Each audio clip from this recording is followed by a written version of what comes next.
नमस्कार बंधुरा केमन आछो सबाई। आशा करी सबाई भालो आछो और सबार सुस्थता कामना करेई आजकेर नतून ब्लगटा शुरू करछि। रोजकार मतो बाजारे गिये सेई एकई रुई माछ किनते आर आजके इच्छा करलो ना, मने हलो एकटु डिम खाई। तबे रोज ओई एकघेये डिमेर कषा और डिमेर झोल खेते खेतेও যেন बोर হয়ে গেছি। তাহলে কি খাওয়া যায়? মা বলল একটু অন্যরকম করে ডিমটা কর না, দেখ কেমন হয়। তাই এই রেসিপিটার নাম দিলাম ডিম রানী।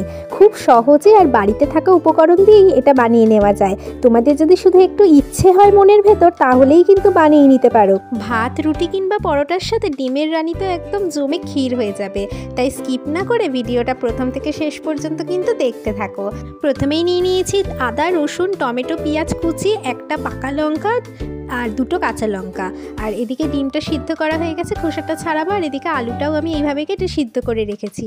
আর এদিকে দেখো তেল গরম করে তার মধ্যে ফোড়ন দিয়ে দিচ্ছি হচ্ছে একটা শুকনো লঙ্কা, একটা তেজপাতা আর হচ্ছে তার সঙ্গে হচ্ছে গোটা ধনে আর গোটা জিরে। এটা তেলের মধ্যে খুব ভালো করে নাড়িয়ে নেব।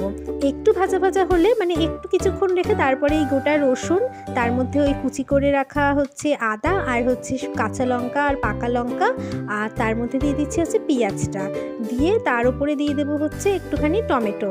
আর এগুলোকে খুব ভালো করে আবারও ভেজে নেব। তো টমেটোটা একটু পরে দিলাম কারণ টমেটোটা খুব সহজেই গলে যায়। আর এটাকে আরেকটু বেশি গলানোর জন্য দিয়ে দিলাম সামান্য পরিমাণে নুন। ব্যাস এগুলো একটু ভাজা ভাজা হোক, ততক্ষণে ডিমটা আমার ছোলা হয়ে গেছে। আর এর মধ্যে দেখো দিয়ে দিচ্ছি হচ্ছে শুকনো লঙ্কার গুঁড়ো আর হচ্ছে একটুখানি হলুদ গুঁড়ো আর একটুখানি নুন গুঁড়ো। আর এই নুন তো গুঁড়োই হয়। তো যাই হোক, এবার এগুলো দিয়ে ডিমটাকে ভালো করে মাখিয়ে নিচ্ছি, মানে আর কি ম্যারিনেট করে নিয়েছি। আর এদিকে ডিমটাকে খুব ভালো করে খুন্তি দিয়ে চারিদিকে আর কি কেটে নেব। এতে কিন্তু ভেতরে নুন মশলাগুলো খুব ভালো ঢুকে যাবে, জানো তো। আর যদি কুসুমের মধ্যে মানে ভেতরের মধ্যে নুন ঝাল মশলা ঢোকে তাহলে দারুণ লাগবে। আর এদিকে ডিমটা আমি সরিয়ে নিচ্ছি আর এর মধ্যে আমি আলু সিদ্ধটা দিয়েও খুব ভালো করে মাখিয়ে নিচ্ছি। তো দেখতেই পেলে ডিম আলুর ম্যারিনেটটা কমপ্লিট হয়ে গেছে। আর এরপরে আমি এই ভাজা মশলাগুলো খুব ভালো করে তুলে নিচ্ছি আর তেলটাকেও ভালো করে ছেঁকে নিয়েছি, যাতে এর মধ্যে আর কোনো গোটা জিরে বা ধনে না থাকে। কারণ গোটা জিরে বা ধনে যদি আমার বাড়ির কারোর মুখে পড়ে তাহলে আমার হয়ে গেল। আর এদিকে দেখো ওই যে ডিমগুলো আর কি ম্যারিনেট করেছিলাম সেগুলো ভেজে নিচ্ছি আর এই মশলাগুলোকে মিক্সারে নিয়ে নিচ্ছি পেস্ট করার জন্য, অর্থাৎ আমি গ্রেভি তৈরি করব। এই গ্রেভিটাই তো হচ্ছে মেন সুস্বাদু। আর এর মধ্যে যদি একটু বাটার আর একটুখানি কাজু দেওয়া যায় না, দারুণ হয়। তবে সেটা অন্যরকম হবে। তো চলো তারপরে এই সিদ্ধ আলুগুলো ভেজে নিচ্ছি। ডিমটা ভাজা হয়ে গেছে আমার। আর এদিকে দেখো আমার পেস্ট করাও কমপ্লিট। ওই একই তেলের মধ্যে পেস্টটা দিয়ে দিচ্ছি। আমি কিন্তু আর কোনো তেল ইউজ করিনি। আমি ভীষণভাবে চেষ্টা করি যাতে খুব কম তেলে রান্নাটা করা যায়। তো এই যে এই গ্রেভিটার মধ্যে দিয়ে দিলাম পরিমাণ মতো নুন আর হলুদ, দিয়ে আবারও খুব ভালো করে নাড়িয়ে চাড়িয়ে নিচ্ছি যাতে এর কাঁচা গন্ধটা না থাকে।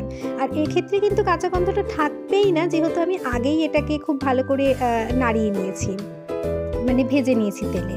এবার এটার মধ্যে দিয়ে দিলাম একটুখানি পরিমাণ মতো লঙ্কার গুঁড়ো। বেশি ঝাল আমি করতে চাইছি না, এই গরমে আর ঝাল খেতে ভালো লাগে না, গরম কিন্তু প্রায় পড়েই গেল।